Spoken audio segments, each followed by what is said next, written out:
Selamat datang channel Trading for Better Life. Di video ini saya coba menganalisa satu emiten yang laba bersih tahun 2023-nya turun 20% dan cara pergerakan saat ini sudah mulai bergerak downtrend.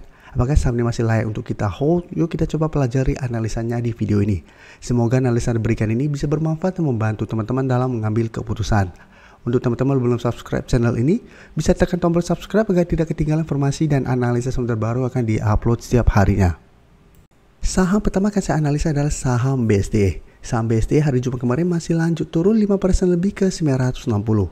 Bisa kita perhatikan di grafik, dari awal tahun 2024, pergerakan BSDE memang sudah kurang oke. Sebelumnya berhasil naik di atas garis EMA 50-150, sempat naik mengetes 1100, beberapa kali mencoba break dan gagal. Dan bisa kita lihat di sini, pada 18 atau 17 Januari, BSDE sudah mulai turun, berada di bawah garis EMA 50-150, sehingga secara pergerakan sudah harus hati-hati. Dan bisa kita lihat, setelah terkonfirmasi break, BSDE masih lanjut turun, sempat mengetes support psikologis di 1000, bisa bertahan dan rebound, tapi tetap setelah berhasil rebound, garis EMA 50-150 sudah berubah menjadi resisten. Setiap kali mencoba untuk naik selalu tertahan, dipaksa untuk turun, dan hari Jumat malah turun di bawah harga 1000 yang merupakan support psikologis. Ya, ingat, walaupun turun, secara candle ini memang belum terkonfirmasi break, dan penurunan ini BSDE sempat menyentuh support berikutnya di sekitar 950. Dan sempat bisa kita lihat berada di sekitar 930. Tapi pada saat penutupan kembali berada di sekitar 960. Jadi secara pergerakan memang saat ini BSDE sudah mulai downtrend. Candle hari Jumat sangat solid untuk candle merahnya. Jadi harus diperhatikan, harus hati-hati. Apalagi ternyata laba bersih BSDE di tahun 2023 turun 20%. Sehingga tersisa hanya 1,95 triliun. Tapi jika kita perhatikan di sini, asing terpantau masih terus masuk akumulasi, tapi di broker summary bisa kita lihat ini masih ada distribusi. Jadi untuk BSDE apabila teman-teman masih hold, mesti harus hati-hati. Apabila minggu depan terkonfirmasi BSDE turun di bawah harga 1000 secara candle, maka harga 1000 akan berubah menjadi resisten psikologis ke depannya. Dan BSDE saya lihat masih ada potensi untuk lanjut turun mengetes 950. Jadi apabila teman-teman ingin coba spekulatif buy, coba tunggu kembali di sekitar 950. Apabila BSDE masih bisa bertahan dan rebound, bisa coba entry untuk memanfaatkan technical rebound ini dengan target jangka pendek di 1000 sampai garis EMA 50 yang saat ini sekitar 1035. Tapi ingat, walaupun bisa rebound, jika kita pantau mencoba untuk break tetap masih gagal, pertimbangkan untuk take profit. Karena bisa saja hanya technical rebound sementara, setelah 1 minggu ini turun lumayan dalam. Selanjutnya saya coba analisa saham P1 dan jika kita perhatikan secara pergerakan hampir mirip dengan BSDE. Cara trend saat ini sudah mulai kurang oke, sudah mulai bergerak downtrend. Untuk P1 saat ini masih bisa bertahan di support sekitar 408 sampai 410. Jadi setelah beberapa kali mengetes support ini, P1 masih bisa bertahan dan rebound, tapi bisa kita lihat bahwa bisa rebound tetap tertahan di garis EMA 50. Yang saat ini masih berupa resisten. Untuk garis EMA 50 saat ini sekitar 418. Jadi candle hari Jumat memang tidak begitu oke juga, tapi minimal masih bisa bertahan di support 408. Dan di bawahnya masih ada support yang lebih kuat di 400. Untuk P1 jika kita perhatikan, pada perdagangan hari Jumat tidak naik dan turun, tapi ini terpantau ada akumulasi. Tapi asing jika kita perhatikan sini masih terus keluar dari saham P1. Jadi untuk P1, cara trend saat ini juga masih belum oke. Tapi karena saat ini support 408 masih berupa support yang lumayan kuat, apabila teman-teman mau pantau saham P1, bisa coba tunggu di sekitar 408 sampai 410 untuk entry di sekitar daerah support ini. Dan jadikan garis EMA 50 sampai 420 untuk target swing atau target trading jangka pendek. Dan apabila terpantau minggu depan P1 masih kuat berada di atas 408, masih bisa coba entry. Dan pertimbangkan untuk keluar apabila ternyata mencoba break garis EMA 50 masih gagal break. Karena ingat cara pergerakan P1 secara trend masih belum oke. Selanjutnya saya coba analisa saham PANI yang cara pergerakan dibandingkan saham-saham sektor properti lain ini yang lebih oke karena masih kuat berada di atas garis EMA 50.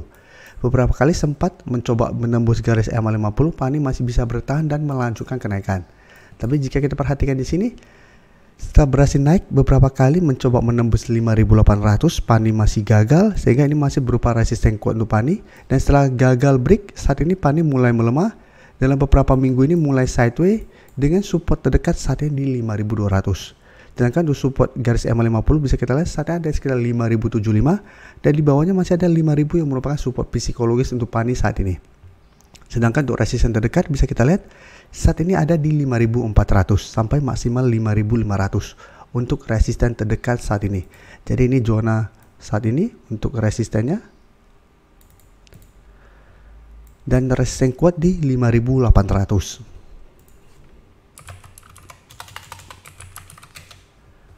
Dan untuk Pani bisa kita lihat pada perdagangan hari Jumat kemarin ini terpantau masih ada sedikit distribusi dan asing juga terpantau masih distribusi.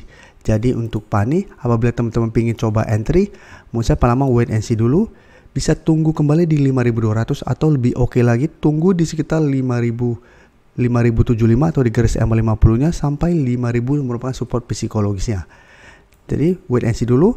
Untuk entry terdekat di 5200 karena saat ini memang masih berupa support yang lumayan kuat, atau tunggu di sekitar 5000 sampai maksimal 5100 untuk coba entry di zona ini.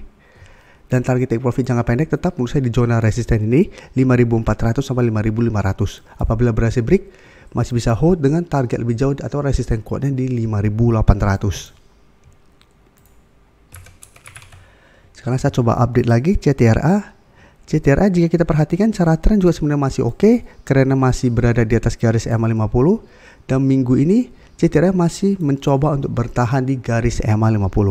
Jadi satu minggu ini CTRA sempat berada di bawah garis EMA50, hari Kamis juga tempat ditutup di sekitar 1215 yang di bawah garis EMA50, tapi secara candle garis EMA50 saat ini sekitar 1225 belum terkonfirmasi break.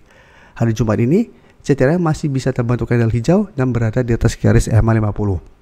Tapi candle hari Jumat memang tidak begitu oke, sempat naik sangat tinggi, berada kembali di atas resisten 1250, sempat menyentuh sekitar 1270 tapi tetap pada saat penutupan berada kembali di sekitar garis EMA50. Tapi jika kita perhatikan di broker summary, bisa kita perhatikan asing masih terus masuk akumulasi saham CTRA dan kenaikan 1% lebih ini terpantau masih ada akumulasi.